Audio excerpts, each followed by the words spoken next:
अगले प्रयोग पर चलते हैं। गोस को क्या लगा कि यार जब भी कंपटीशन होगा ना, कि एक स्पीसीज सुपीरियर एक इन्फीरियर, और सुपीरियर स्पीसीज क्या करेगी कि इन्फीरियर स्पीसीज को कंपटीशन से बाहर कर देगी। सुपीरियर स्पीसीज क्या करेगी कि इन्फीरियर स्पीसीज को कंपटीशन से बाहर कर देगी। ये सोच करके उन्होंने अगला प्रयोग किया। अगले प्रयोग में उन्होंने क्या किया, उन्होंने चैलेंज किया डिफीटेड क्वाड्रेटम को एक नई प्रजाति पैरामीशियम ब्रूसेरिया के साथ। किसके साथ? पैरामीशियम ब्रूसेरिया के साथ। भाई उनको क्या लग रहा था कि पिछले प्रयोग में क्वाड्रेटम जो है वो कमजोर साबित हुआ, तो ओरेलिया ने उसको कॉम्पिटिशन से बाहर कर दिया। तो यहां भी यही होगा, क्वाड्रेटम कमजोर साबित होगा और किसी दूसरी प्रजाति के साथ जाएगा तो उसका कॉम्पिटिटिव एक्सक्लूजन हो जाएगा। लेकिन यहां परिणाम कुछ और मिले। तो दूसरे प्रयोग में उन्होंने क्या किया, वही टेस्ट ट्यूब लिया। इस टेस्ट ट्यूब में वही ओट मील था,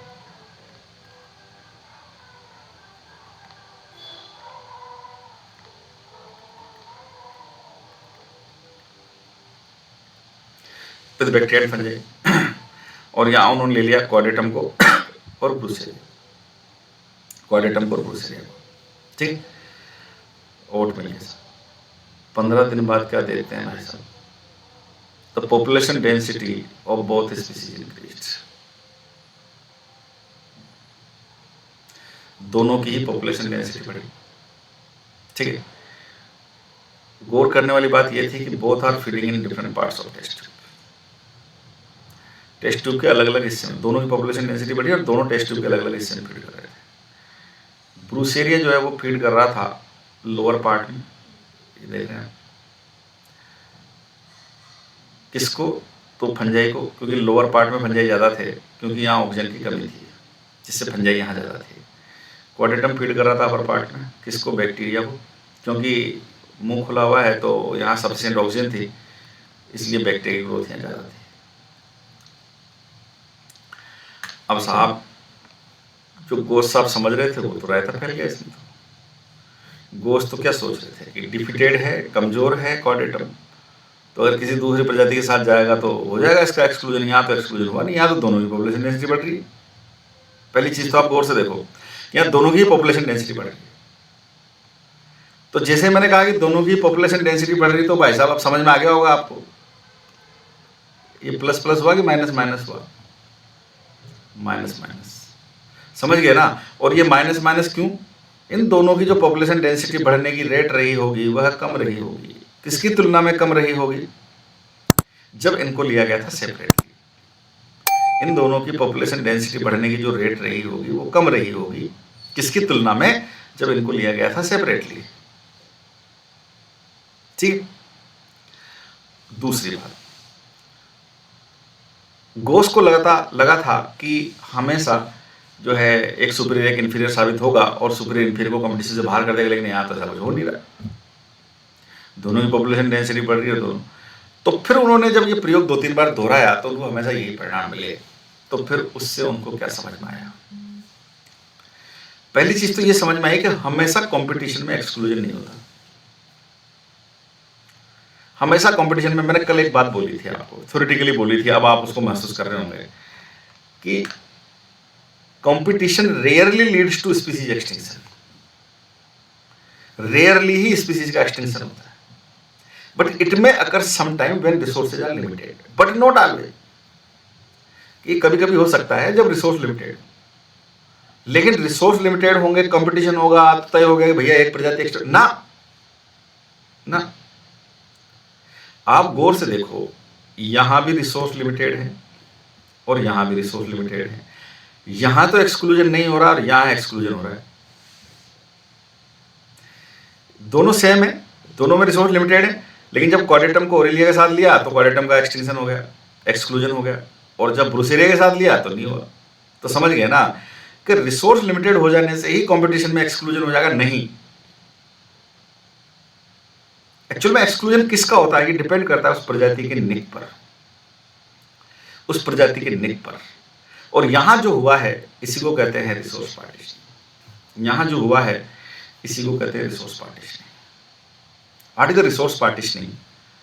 इन competition when the competing species leave the fundamental niche, गौर से देखो इनकी फंडामेंटल निक अलग है दोनों की। फंडामेंटल निक की दोनों की क्या है? Whole test tube. Leave the fundamental niche and occupy the realized nick. The fundamental nick of quadratum is whole test tube, but the realized nick of quadratum is only the upper part of test tube. The fundamental nick of Bruce area is whole test tube, but the realized nick of Bruce area is only the lower part of realized nick. ये देखिए, ये realized nick को हम ऐसे continuous line से दिखाते हैं, fundamental nick को dotted line से दिखाते हैं। इनकी fundamental nick कुछ और realized nick कुछ और इससे जो उनको समझ में आया उसी को कहते हैं हम गॉसेस लॉ या गॉस लॉ। यहां से निकलता है गॉस लॉ। क्या कहता है गॉस लॉ? तो गॉस लॉ कहता है कि no two species can occupy the same niche indefinitely in habitat. कोई भी दो प्रजातियां एक हैबिटेट में अनिश्चित काल तक सेम निक में नहीं रह सकती। आप गौर से देखिए, these two species Brochyria and Chordatum are in same nick or in different nick? बोलो जरा, सेम निक में है कि डिफरेंट निक में है? फंडामेंटल निक सेम है लेकिन रियलाइज निक डिफरेंट है। तो no two species can occupy the exactly same niche in a habitat indefinitely. Fundamental niche same है लेकिन रियलाइज निक डिफरेंट है, and this is called as resource partitioning.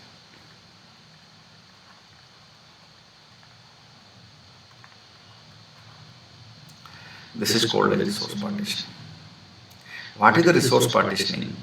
In competition, species leave their fundamental nick, and occupy the realized nick. Leave the fundamental nick and occupy the new realized nick, and it will lead to the resource partitioning. बोलो बच्चा, समझ में आया?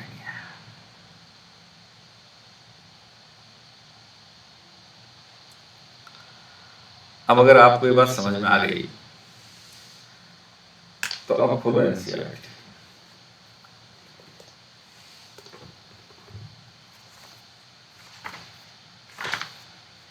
NCERT साथ में रखा करो आप, और एनसीईआरटी में खोलो पेज नंबर 234। अब आपको पता चलेगी एनसीईआरटी कितनी रहस्यमय किताब है।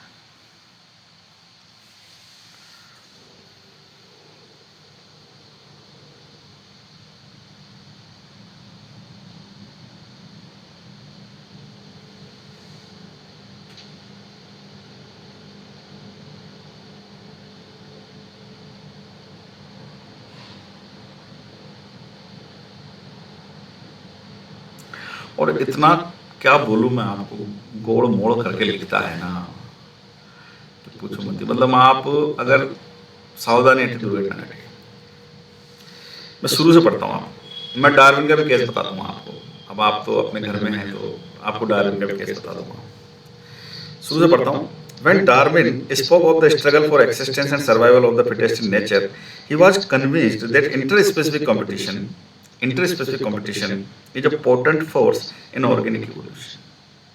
Interspecific competition एक महत्वपूर्ण बल है organic evolution में।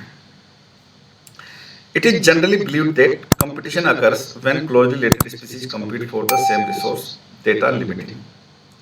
इसका मतलब समझो आप।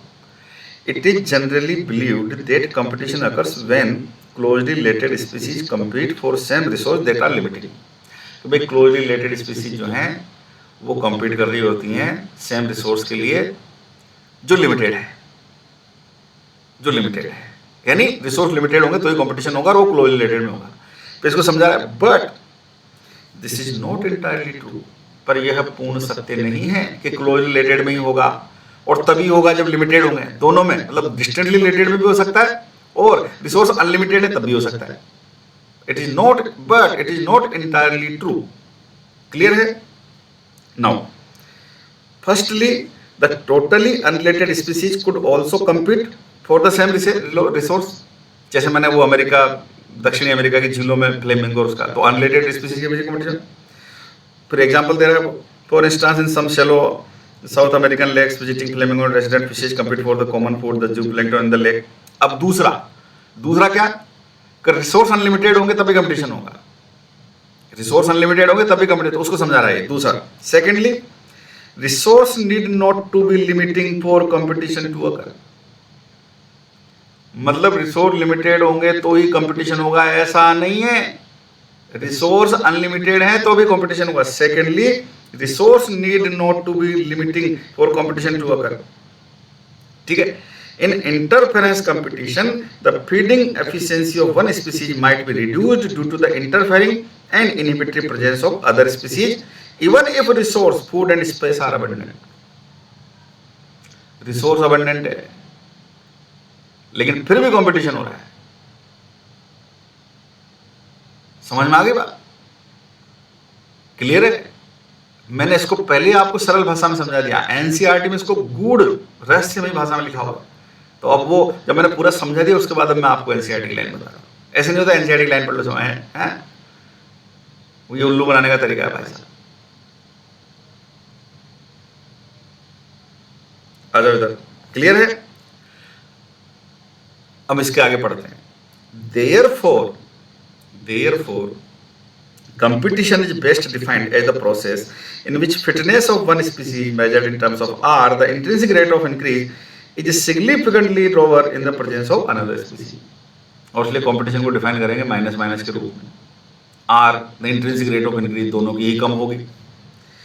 अब सुनना ध्यान से, अब इसके बाद जो कह रहा है, ये जो लाइन बोली इसको समझा रहा है। ये जो लाइन हमने बोली ना, therefore competition is best defined as a process in which fitness of one species measured in terms of R, the intrinsic rate is significantly lower in the presence of। अब इसको समझा रहा है।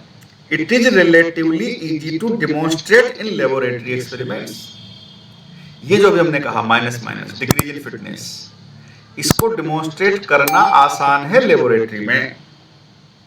As Gause and other experimental ecologist did, जैसा कि गोस और अन्य ecologist ने किया। अन्य में कौन, तो वो हार्डिन। फिर कोमा लगा के लिख रहा है, अभी पूरी नहीं हुई बात। When resources are limited, the competitively superior species will eventually eliminate the other species। ये किस प्रयोग की बात कर रहा है? ये इस प्रयोग की बात कर रहा है। ये the competitively superior species will eventually eliminates the other species। और अभी भी फुल स्टॉप नहीं लगा है, अभी भी कोमा है, अभी भी कोमा है, अभी फुल स्टॉप नहीं लगा है, अभी भी कोमा है। फिर but evidence for such competitive exclusion occurring in nature is not always conclusive। अरे लेकिन नेचर में सदैव ऐसा ही होगा, यह सत्य नहीं है, क्योंकि उनको प्रयोग में यह भी तो देखने को मिल रहा है कि रिसोर्स लिमिटेड है, फिर भी दोनों प्रजातियां बनी हुई। बात पल्ले पड़ रही है भाई साहब। फिर आगे बढ़ते हैं, फिर उसको वो उदाहरण से समझा रहा है। अब उसका उदाहरण करें। Strong and pursue circumstantial evidence does exist however in some case, लेकिन ऐसा नहीं है कि ऐसा होगा ही नहीं, ऐसा भी नहीं है कि ऐसा होगा ही नहीं। समझ रहे हैं? ऐसा होता भी है, लेकिन ऐसा ही होता है नहीं, ऐसा होता है लेकिन सिर्फ ऐसा ही होता है नहीं, हाँ ऐसा भी होता है, इसके सबूत हैं, इसके पर्याप्त सबूत हैं। ठीक है, अब वो सबूत दे रहा है कि the abundant tortoise in Galapagos Island become extinct within a decade after goats were introduced on the island, apparently due to the greater browsing efficiency of the goats। फिर दूसरा उदाहरण दे रहा है। अब ये जो दूसरा उदाहरण दे, ये अलग अलग रायता फैला रहा है, ठीक है ना। तो मैं इसको, इस पैराग्राफ को छोड़ रहा हूँ, अनदर एविडेंस वाला जो पैराग्राफ है इसको छोड़ रहा हूँ, और इसके नीचे वाला पेज नंबर 235 पर सेकंड पैराग्राफ पढ़ रहा हूँ। पेज नंबर 235 पर सेकंड पैराग्राफ पढ़ रहा हूँ, ठीक है। पेज नंबर 230, इसको मैं भी पढ़ूंगा बाद में। पेज नंबर 235 पर सेकंड पैराग्राफ। तो गॉसेज कॉम्पिटिटिव एक्सक्लूजन प्रिंसिपल, अब देखो आप कैसी बेईमानी की इसमें। Gauss's competitive exclusion principle states that two closely related species competing for the same resource cannot coexist indefinitely and the competitively inferior will be eliminated eventually. अब बताओ आप, तो पहली लाइन तो क्या लिख रहा है कि two closely related species competing for the same resource can not coexist indefinitely. तो यहां तक तो इसने कहा क्या, गोस लॉ कि can not exist coexist indefinitely, ये तो गोस लॉ। अब फिर उसके बाद आगे लिखा and the competitively inferior will be eventually eliminated. तो आगे करके फिर इसने यहां घुसेड़ दिया है प्रिंसिपल, कॉम्पिटिटिव एक्सक्लूजन प्रिंसिपल। ठीक है, फिर आगे लिख रहा है कि this may be true if resources are limited but not otherwise. पहली बात तो ऐसा तभी होगा जब रिसोर्स लिमिटेड हो, ऐसा तभी होगा जब रिसोर्स अनलिमिटेड हो। अगर रिसोर्स अनलिमिटेड है तो ऐसा नहीं होगा, बट नॉट अदरवाइज। फिर उसके आगे कह रहा है कि more recent studies do not support such growth generalization about competition.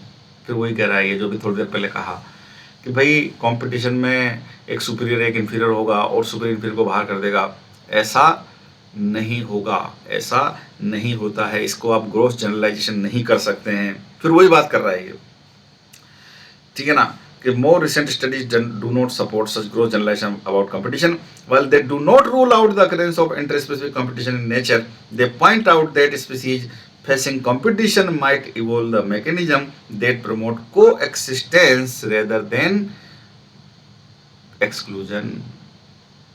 ये वही घूम घूम के बात वहीं आ रही है कि कोएक्सिस्टेंस भी होता है एक्सक्लूजन के बजाय। तो वो कोएक्सिस्टेंस एक्सक्लूजन के बजाय कैसे होता है, तो होता है रिसोर्स पार्टीशनिंग से। और फिर आगे इसको वो समझा रहा है कि if two species one such mechanism is resource partitioning. If two species compete for the same resource, they could avoid competition by choosing, for instance, different times of for feeding different foraging pattern. MacArthur showed that 5 closely related species of warblers living on the same tree were able to avoid competition and coexist due to the behavioral difference in their foraging activity. देख रहा है विनोद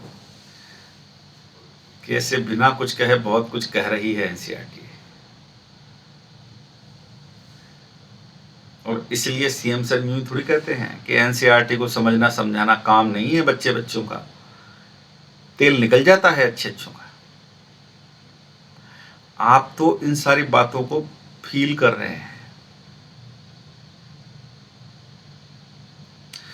कोई जिक्र नहीं है, कोई जिक्र नहीं है प्रयोग का, और सब कुछ वही कर रहा है।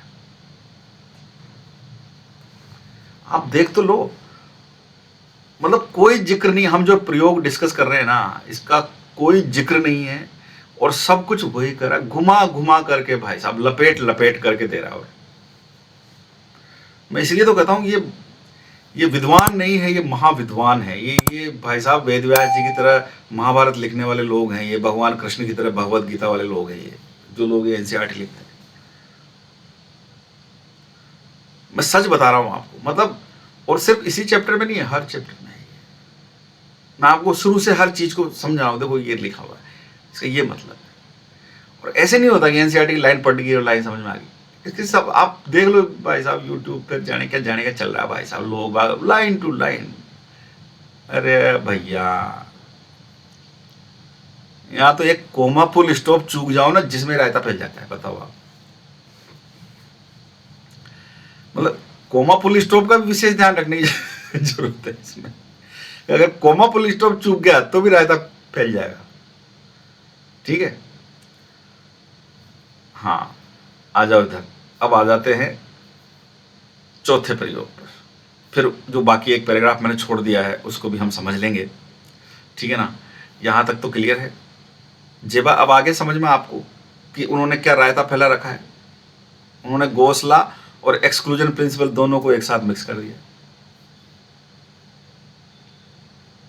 ठीक है, चलिए आ जाइए जरा, अब इसके आगे की बात करते हैं। फिर मैं इन तीनों का ही उदाहरण आपको दूंगा। हाँ, तीनों के उदाहरण मैं आपको दूंगा। तीन एग्जाम्पल दिए एनसीईआरटी में। अबिंगडन टोटोज का दिया है जो एक्सक्लूजन का एग्जाम्पल है, रिसोर्स पार्टीशनिंग का जो वर्बलर वाला एग्जाम्पल है, रॉबर्ट मैकआर्थर वाला, और एक कॉम्पिटिटिव रिलीज। तो अभी मैं चौथे प्रयोग की व्हेन रिसोर्स अनलिमिटेड, भाई रिसोर्स अनलिमिटेड होगा तभी कंपटीशन होगा, उसमें क्या है, क्यों species wants to occupy the fundamental need. अब मैं घटिया उदाहरण नहीं लेना चाहता, लेकिन जैसे आपके घर में गार्डन है, आपके घर में गार्डन है, ठीक है ना, तो वहाँ कोई भी प्लांट स्पीसीज लगी हुई है, अब रिसोर्स भले से अनलिमिटेड हो, वो कॉम्पीट तो करेंगे ना, क्यों, क्योंकि उनको वो चाहिए, wants to occupy fundamental need, पानी चाहिए सबको, भले से आप दिन में 4 बार पानी पिलाओ, कंपटीशन तो है ही ना, consuming the shared resource and competing with each other. अब रिसोर्स लिमिटेड अनलिमिटेड क्या करेगा। कल मैंने उसको समझाया ना आपको कि भैया 20 लाख सीट्स हो जाएं और 20 लाख ही अपेयर होने वाले हैं, कंपटीशन नहीं होगा क्या, होगा ना, बेस्ट के लिए होगा, सीधी सी बात, ठीक है। आगे तो अब अगले प्रयोग की भी चर्चा कर लेते हैं। अगले प्रयोग को मैंने यहाँ इसमें डायग्राम में नहीं लिया है, मैं ऐसे ही समझा देता हूँ उसको, आपको समझ में भी आ जाएगा, ठीक है। आ जाओ अगले प्रयोग पर आ जाते हैं, फिर जो रियल एग्जांपल है इसके जो एनसीईआरटी में दिए उनको हम समझेंगे। पहले ये बेसिक समझ लीजिए, मतलब ये गोस का जो प्रयोग है ना, मैंने क्या बोला आपको सबसे पहले कि ये भगवत गीता है, मतलब ये भगवत गीता है कंपटीशन की। अगर आपने इस प्रयोग को समझा है ना, तो ये आप कंपटीशन का A for apple B for book सीख पाएंगे। अगर आपको ये प्रयोग नहीं पता ना, आप क्या एनसीईआरटी समझेगा रे तू, क्या एनसीईआरटी समझाएगा रे तू, ये सही कह रहा हूं मैं आपसे। अगर आपको ये प्रयोग नहीं पता ना, तो आप कुछ नहीं समझ सकते, नहीं कुछ समझा सकते। आप अभी जो लाइनें पढ़ रहा था, आप महसूस कर रहे थे ना, आपका दिमाग उसको स्वीकार कर रहा था कि नहीं कर रहा था। और जो लोग मेरे से नहीं पढ़े, उन्होंने पहले भी लाइनों को पढ़ा होगा, क्या समझ में आ रहा था भैया, कुछ भी। तो इसलिए कॉन्सेंट्रेट कीजिए, पहले इस प्रयोग को समझ लेते हैं, फिर सारी बात करेंगे। अगले प्रयोग में उन्होंने क्या किया साहब, तो अगले प्रयोग में उन्होंने जो है ये जो टेस्ट ट्यूब थी, इस टेस्ट ट्यूब से ऊपर आप देख रहे हैं, टेस्ट ट्यूब में ऊपर कौन है, तो ऊपर है क्वाड्रेटम, ठीक है, और नीचे है कौन, तो नीचे है ब्रूसेरिया, ठीक है। आटे में ऊपर फीड कर रहा है क्वाड्रेटम, नीचे फीड कर रहा है ब्रूसेरिया। तो उन्होंने क्या किया, इस ऊपर वाले हिस्से को हटा दिया, ठीक है। तो ये ऊपर वाले हिस्से में तो क्वाड्रेटम है और नीचे वाले हिस्से में ब्रूसेरिया है। तो इस ऊपर वाले हिस्से को हटा दिया, ऊपर वाले हिस्से को हटा दिया, तो अब कौन बचा, कौन बचा, यानी क्वाड्रेटम को हटा दिया, तो अब कौन बचा है, तो ब्रूसेरिया बचा है, ठीक है। और क्या किया, एक फ्रेश आटा जोड़ दिया इसमें, फ्रेश आटा जोड़ दिया जिसमें वो बैक्टीरिया बन रहे थे, और 15 दिन के लिए रख दिया, ठीक है, 15 दिन के लिए रख दिया। अब बताओ 15 दिन बाद क्या हुआ, अब 15 दिन बाद क्या होगा, ब्रूसेरिया की पॉपुलेशन डेंसिटी, पहले बात बढ़ी घटी अनचेंज, पहले बताओ ब्रूसेरिया की पॉपुलेशन डेंसिटी बढ़ी घटी अनचेंज, इंक्रीज डिक्रीज और अनचेंज, पॉपुलेशन डेंसिटी बढ़ी घटी अनचेंज, तो इंक्रीज हुई। और क्या अब वो सिर्फ निचले हिस्से में फीड कर रहा था या पूरी टेस्ट ट्यूब में फीड कर रहा था, ब्रूसेरिया बैक्टीरिया फंजाई को सिर्फ निचले हिस्से में पहले फंजाई को फीड कर रहा था, लेकिन अब क्या वो सिर्फ फंजाई को फीड कर रहा था या पूरी टेस्ट ट्यूब में बैक्टीरिया फंजाई दोनों को फीड कर रहा था, पूरे में फीड कर रहा था और बैक्टीरिया फंजाई दोनों को फीड कर रहा था, and occupied the whole test tube, and this is called as competitive leach, this is called as competitive leach।